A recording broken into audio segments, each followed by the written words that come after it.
My name is Margaret McKinney Arnold. I live here in South Bend, Indiana.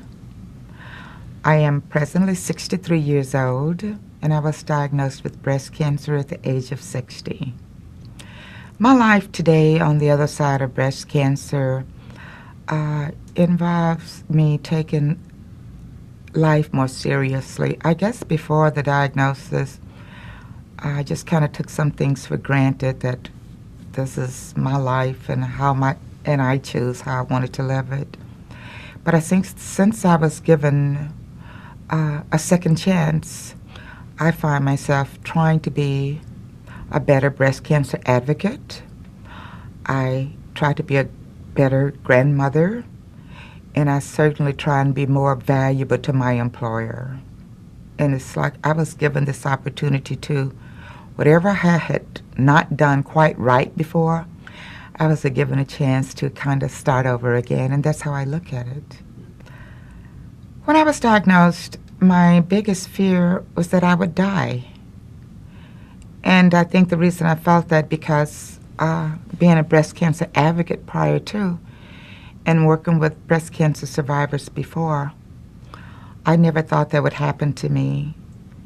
And when it did, I thought, this is it. This is how I'm going to die. That was my biggest fear. There are several ways that I overcame that fear.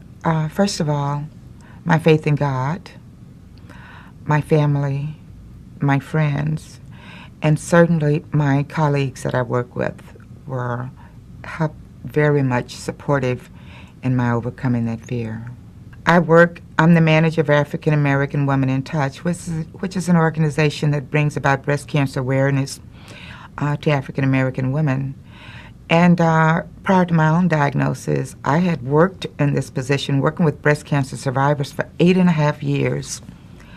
And so therefore, working in the breast care center with a lot of the nurses and others of my colleagues who had worked with a lot of breast cancer survivors. But nothing prepared me. You know, you think after working in this position for 8.5 years and having worked with so many breast cancer survivors, but nothing prepared me to walk in their shoes. You understand it from the biological, anatomical component and from the research-oriented, because I'm a registered nurse. I understood all of that, but to really walk in a breast cancer survivor's shoes were totally different.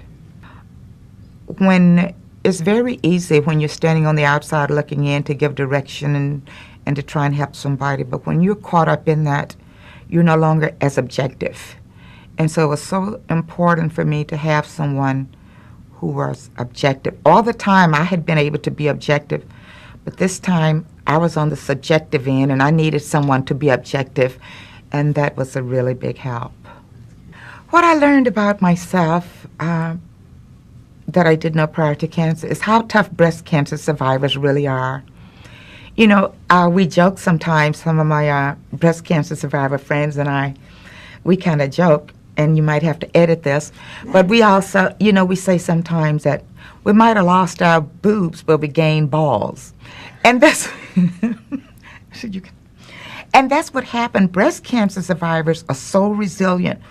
Once they get through the treatment, the diagnosis, the fear, they are just, it's almost, they're saying, I'm not going to be denied of anything. And it's not that they are, I don't think we're really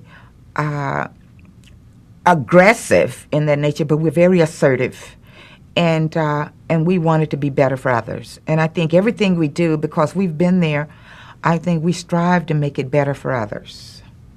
Because I had worked with breast cancer survivors for 8.5 years prior to my diagnosis, I think most of them didn't want to offer me any advice per se, but what they did, rather than offering me advice, they did things anonymously.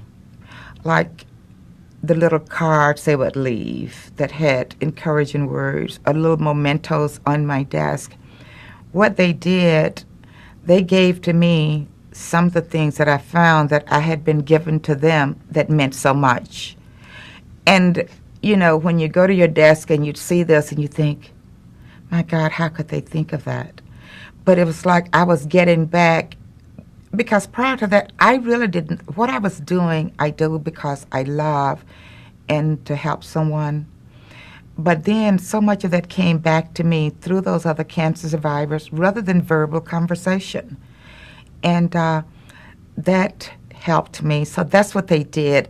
Everything, and so I just encourage cancer survivors or anyone in general that's an advocate or whenever you're reaching out to help others, give it because it's coming back to you one way or the other.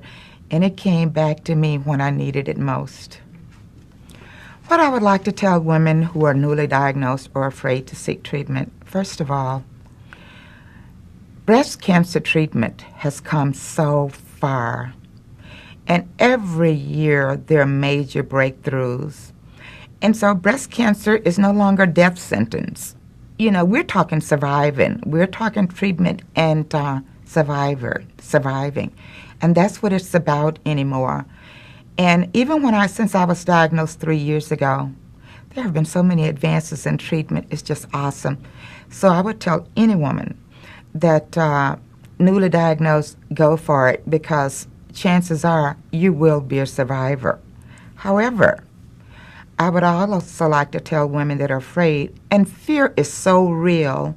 The fear is just as real as we are sitting here today. And some of the outcomes that I've seen with women who are afraid has not been as good. So fear of the diagnosis of being treated will let breast cancer win. It will kill you. You will die from breast cancer, but you certainly don't have to anymore.